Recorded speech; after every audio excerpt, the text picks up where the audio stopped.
You are in a B-24 bomber flying over Europe when suddenly things take a turn for the worst. In your stricken aircraft over enemy territory, the most difficult decision one can face is should you bail out of your damaged aircraft, and if so, when? This choice can easily mean life or death, but how would you fare in this same situation? In this video, we will take a look at a real bomber crew who was recommended for the Distinguished Flying Cross after their flawless bailout decision-making, and we'll see if you can make the right choices in the midst of their real mission from 1944. Can you survive? Let's find out. It is April of 1944, and today the 461st Bomb Group has been assigned to strike the German airfield at Bad Voslau, Austria. It will be a target with heavy flak and probably fighter intercept as well. But nonetheless, the men of the 461st start up and take off from their airfield in Toretto, Italy, and begin the long flight to Austria. This will take them over the Mediterranean as well as many miles of enemy-occupied territory. And here, for the long flight, we find our member of the crew for this mission on board of a B-24 in the 767th Squadron by the name of Jizzy Ouch. In the nose of this liberator, we see navigator Robert F. Thorne of St. Petersburg, Florida. Bob, as he was commonly called, is currently hard at work charting a path to the target, trying his best to keep them on course. As he is busy noting headings and times, he has no idea that the mission that he is currently on will end up being one of the most difficult of the war for his crew, and that the decisions that they make about bailing out will decide whether or not they live or die. Hopefully, he and the rest of the men on Jizzy Ouch are prepared and trained well. And as she and her crew carry on towards the target, the Germans on the other side of Europe prepare to defend. And this is where we will arrive at our first decision about your crew's preparedness for the bailout process. Let's first ensure that you are properly trained. According to the United States Army Air Force guidelines, how often is your bomber crew expected to practice emergency procedures like bailouts to be ready for combat? A. Once a day, B. Once a week, or C. Once a month? Fortunately for you guys, I have taken the liberty of locating and reading the actual operating manual for the B-24 Liberator to ensure that we have the correct info. And opening it up to page 9, we can see clearly that all crews are recommended to practice such procedures at least once per week, giving us the correct answer of B. So if you chose that, congratulations, you and your crew are well prepared and ready to go. And not a second too soon, as the formation is now entering enemy airspace over Austria. We are officially in the target area. At this time, German flak crews across the area have pointed their sights upward and have issued the command to fire. Puffs of black smoke have begun to fill the air, and shrapnel is flying. Fortunately, it appears that the Luftwaffe has not joined the fight, likely due to our P-38 Lightning escorts from the 306th Fighter Group. But unfortunately, these little friends cannot protect us from flak. We carry on, however, with minimal damage to the group, and fairly soon, the aerodrome at Bad Voslau is in sight. As navigator, you have done your job. We are exactly where we need to be, and our path has been perfectly charted. We are officially at the IP, the beginning of the bombing run. This is the moment that would start our real combat trial and test our decision-making. Now, while we are at this critical junction, the bombardier must briefly take over control and release our payload on the target. So while we give him space to take over the controls and drop the bombs, let's take a few seconds to take a look at this. Inside this envelope are some very important documents from Robert Thorne, our navigator. This is his Army Air Force ID. This is a photo of him and his crew. And this is a copy of the DFC recommendation from this very mission. And finally, this is a handwritten letter from a fellow B-24 navigator serving in the 8th Air Force in a different combat unit, discussing their yearning for combat, navigating jokes, and even the implied possibility of death. It's an incredible insight into what these men were going through, and you can get all of this with this video's sponsor, Letters from War, the monthly package for history lovers. Give the perfect gift this holiday season, or even put it on your Christmas list. Use the promo code here for our holiday sale, and get your first package and your subscription totally free. Don't miss out on history. Join Letters from War today. Now it looks like we are over the target, so back to the story. As the crosshairs line up over the Bad Voslo airfield, the lead ship drops bombs, and the rest of the liberators follow suit, with thousands of pounds of bombs falling down to the airfield.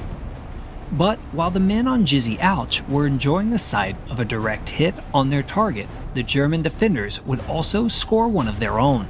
Near the airfield, a German flak battery would fire a shot that would soar 20,000 feet and scored a crippling blow to Jizzy Ouch, the B-24 of Robert Thorne. The following is taken directly from his DFC recommendation from this mission. Immediately after the bombs were released, an enemy anti-aircraft shell scored a direct hit on the airplane. The tail was shot full of holes, the fuel lines perforated. Number 3 engine was set on fire, and Number 2 severely damaged, as well as the hydraulic system demolished, communications destroyed, and the wings riddled with flak. And here is our next choice. Jizzy Ouch has clearly sustained a crippling blow, and you can look out your window to see the Number 3 engine on fire. Panic immediately sets in. Is now the time to bail out? Do we jump? Communications are destroyed, so our information is limited. You must remember your training. What was the sign for a crew to prepare to bail out from their bomber in distress? A wag of the wings, B, code word silk, or C, 3 rings of the emergency bell. Decide quickly, as seconds matter in a decision like this. Once again, we can see from the manual of the B-24 that the signal for prepare to bail out was 3 rings from the emergency bell. Good thing you didn't panic and jump, as many men did during the war in similar situations. At this moment, we have heard no bell, so we remain at our position in the nose and continue to chart away. We must remember that our job in the case of an engine fire like this is to determine the exact location of the airplane at the time of the fire, in case distress signals are to be sent. So we do just that. Captain Torres, the pilot, also follows his instructions and extinguishes the fire and feathers engine number 3. In just a few moments, the ship is once again under control and flying level. Jizzy Ouch does her best to remain with the formation on just 2.5 engines, and although she's slowly losing altitude, she is able to do so for quite a while. But things are far from comfortable. The pilot and co-pilot work to keep the nose level and maintain speed, while the engineer closely monitors the struggling engine. Meanwhile, our crew member, Lieutenant Thorne, works out a course to the nearest partisan center from our time with Squadron S2, and despite the fact that the nose was cramped, he plotted the course by pinpointing distinguishing features of the landscape, and figured the ETA for reducing gas consumption, and concentrated on his work in spite of dangerous and difficult circumstances. It is going to be a long flight home, that much is sure. And it is likely a coin flip if Jizzy Ouch will be able to fly all the way back home to Italy. But fortunately, after a brief while, we do cross into friendly territory. And here, Captain Torres sends a message to the crew according to the mission report. As soon as the plane reached friendly territory, Lieutenant Torres then offered his crew the choice of bailing out safely or continuing the dangerous attempt to bring the ship back home to base. And here is your next choice. How do you vote in the crew survey? A. Stay with the aircraft and try to make it back to base. B. Bail out together over friendly territory. Or C. Leap from the waist window with no chute because you simply can't handle the pressure. Fortunately, apparently the decision here was an easy one, as the vote was unanimous. There is no real reason to leave a perfectly flyable aircraft over friendly territory. The crew of WWII wanted to get back home and try to save their bomber. So if you chose choice A, you would have been in the right. With the Mediterranean Sea approaching, our Liberator carries on, limping by and slowly losing more altitude. Every man on board of the bomber at this point is ready for whatever fate may bring. A patrolling German fighter looking to pick them off, the order for a crash landing, or some other dire situation. And a snafu just like this would eventually arrive, but not in the form that they expected. With this plan of action in mind, the crew continued to nurse the plane along until, without warning, number 1 and 2 engines ran away. Since number 3 engine was feathered and therefore out of commission, only one was left functioning properly. Almost immediately, you finally hear the sound, 3 rings of the emergency bell. Prepare to bail out. Everyone knows that a B-24 cannot carry on flying with just one engine. Our Liberator is no longer flyable, and there is but one more remaining course of action: to bail. Your job is to now prepare to exit the aircraft, but in order to do that, you must know your assignment, bringing us to our 4th decision. As the navigator, Lieutenant Thorne, what is your assigned exit from the aircraft? A. The waist window. B. The bomb bay door. Or C. The nose wheel hatch. Get to your station quickly, as the bailout order is about to be given. Hopefully, you should know this, or you could get stuck in a spiraling bomber. Looking at the manual, we can see that the exit for the navigator and bombardier is in fact the nose wheel hatch, as it is the closest exit to you in the nose. So if you pick choice C, congrats, you are where you need to be. And right on time, as you now hear one long emergency bell, the sign to bail out. It's now or never, let's jump. Following procedure, you jump from the nose wheel hatch and fall downward. But as you are plummeting towards Earth, you remember one final thing. There is some specific way that you were instructed to fall when bailing out. What was it again? The final decision. When in free fall before pulling your chute, how are you trained to fall?